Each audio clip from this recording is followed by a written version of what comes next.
We back outside like crack outside. Shooters on deck, block wars. I'm your host, Chris Foye.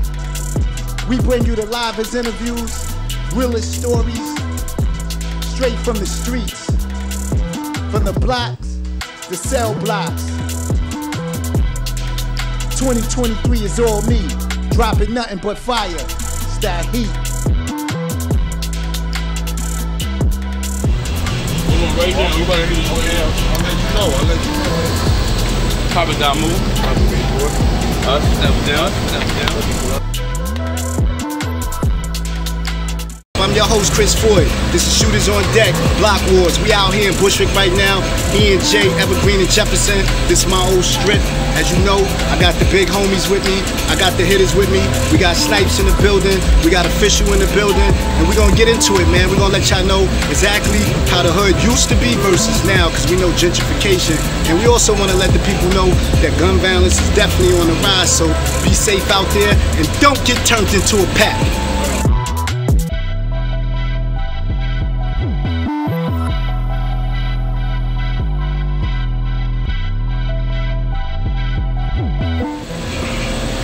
Yo, so right now, I'm gonna actually introduce one of my hitters, man. We got the homie Snipes out here. Hey, yo, Snipes, man.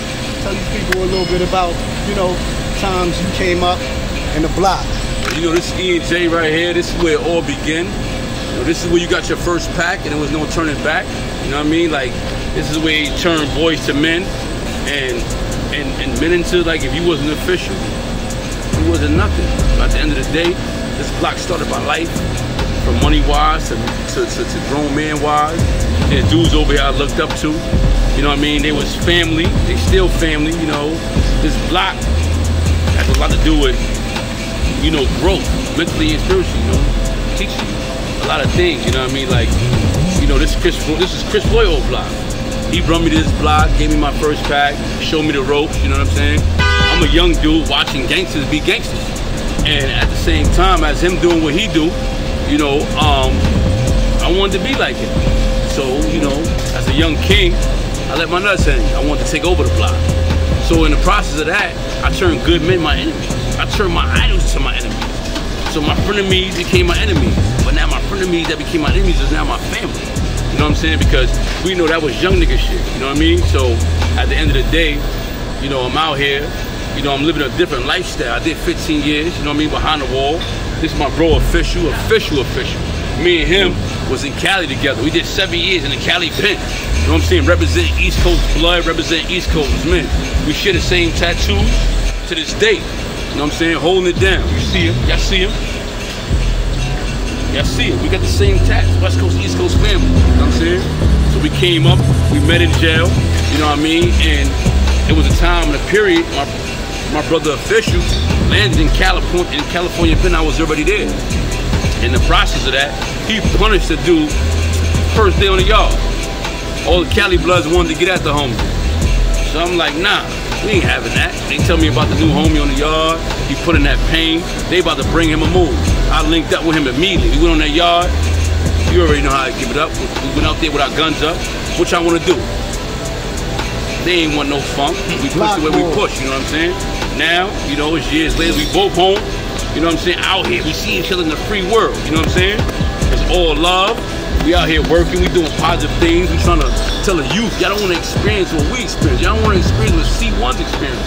C1's did time when niggas telling them, you know, that gun was. Allegedly. You know, dudes out here playing gangster. You know what I'm saying? And they made a gangster dude upset. Somebody got touched. They blamed C1s for allegedly shooting them. He did that time, but that was my idol growing up. He taught me a lot, you know what I mean? So at the end of the day, I love him, utmost respect. This is old block. This block got so much history, man. Like again, like I said, this block turned boys into men and men into legends, you know what I mean? This is my brother Official. You can hear from him. You already know East New York in the house. Oh, East New York, this Official Stone. I appreciate the time that y'all giving me. And you gotta understand, like, this is for real. We all Brooklyn. So Brooklyn. You know, I'm from East New York, but this being Bushwick, I'm so Brooklyn. Everywhere, 24/7. So yo, let us know a little bit, you know, this is Block Wars. This is Block Wars, Shooters on deck. So as you know, we out here today, and we here to let the people know, and these young boys and these young girls know that, these streets ain't a game. And I know you guys together done put in mad pain. Pretty much, we just want to know, what's your experience the first time you went up north? Because this is Block Wars, from the streets, from the block to cell blocks, you understand? Right. So it's all a war, and we want to get to a place of peace, you know what I'm saying? We want to get to a place of peace, but sometimes you got to walk through the hellfire to get to that, heaven, to get to peace. So yeah, that up north situation is different, because you come from Rikers, and Rikers is like a whole different type of animal, Is Rikers actually worse than going up north, or how does that work? To me, I'm gonna keep it on the eye. Yes, Rikers was worse than up north, because up north was like Candyland to me. So when you say that Rikers is worse, so when we experience our time in the maximum penitentiary in the bed behind the wall, not no medium, not no camp, maximum, high security, Cali gangbanging, you know what I'm saying? Yeah. Like, what's your overtake on that, from Rikers to up north to the Fed? Well, you experienced all these with me. You know how like the grade school is? Like first grade, second grade, third grade? I think that's what that was. Rikers to up north to the Feds. Because the Feds was like the epitome of going to prison. It was a level 7 maximum penitentiary, one level lower than the ADX. So when you look at that, look where we was at and look where we was from. Yes, it's a whole different ball game. A lot of people don't understand that that was a lot of pressure. Big fact. Especially from a dude that's coming out of Brooklyn. So, you know what I'm saying? So that's what that is at the end of the day, So because we understand that, and because I understood it, I told myself, I said, you know what?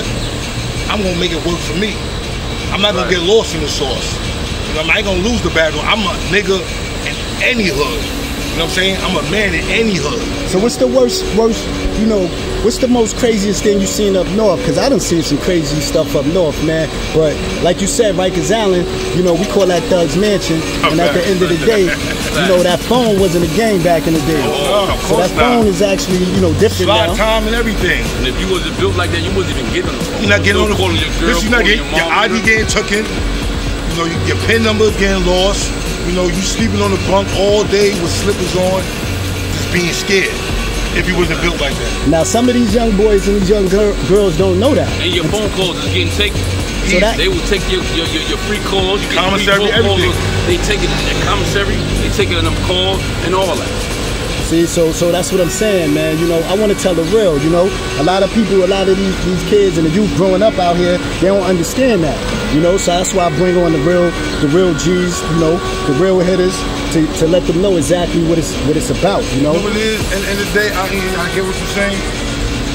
If they think that like running the streets, running your mouth, being on social media, doing all this, mental wars on social media, if they think that's sweet and that's cute, they don't understand the other side of the game they playing. You know why? Because they run around here with their head chopped off. They following other people that's not leaders. They claim they leaders. You understand what I'm saying? And when that happened, you got a whole bunch of ducks running around in circles. You know what I'm saying? Playing duck, duck, goose. You know what I'm saying? So, I'm gonna tell you, one of my first adolescent experience on Rikers. And it was a nightmare for me, you know what I'm saying? In the process of that, I got locked up on dealing with Jeff, selling work packs for guys that I looked up to like C1s, and I'm the gangster that was out here before I became who I realized who I was, the king. And I went through, Mob 2, the adolescents. I watched a CO put a bunch of young adolescents in a room, in a day room, had them stripped butt naked. Because someone told him fuck him. So he was like, yo, who told me fuck me? Nobody wouldn't say nothing. So he pinpointed where he thought or believed he heard who said it. So he said, this whole section, y'all go in the day room. When they went in the day room, he made them strip butt naked. He said, get in 2 lines. I'm gonna ask y'all again, who said fuck me? Nobody said nothing. What they supposed to, keep it in gangster. He said, now close the lines. They butt naked, he made them close the line. Wow. And he said, who fucking who? Wow, that's He slapped crazy. every last individual he put in that day room. and send them back to their bunk. And the next day, the dorm was so disrupted behind what transpired that the other side wanted to fight the other side for the embarrassment of what transpired. Ain't nothing about Rikers Island is cool. Ain't nothing about Rikers Island something to praise. That's the experience in your life, bro. That should teach you, bro. You should be out here teaching your cousins, your sister, your uncles, whoever, your kids, not to go through that. Because that's nothing you want to have a wake up to, or that's nothing that you want to pass down. I'm giving y'all a real experience. And it might be somebody that's watching this and saying, yo, I was there with that dude. I remember that situation.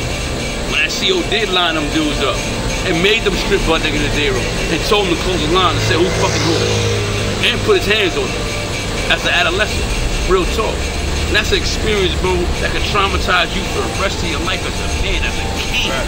You know what I mean? We descended, we royalty of kings, man. It started from the beginning in Africa. Like real talk. But like I said, you know, now that's Jelly, crazy. what's up? That's crazy. Just to hear that, man. And that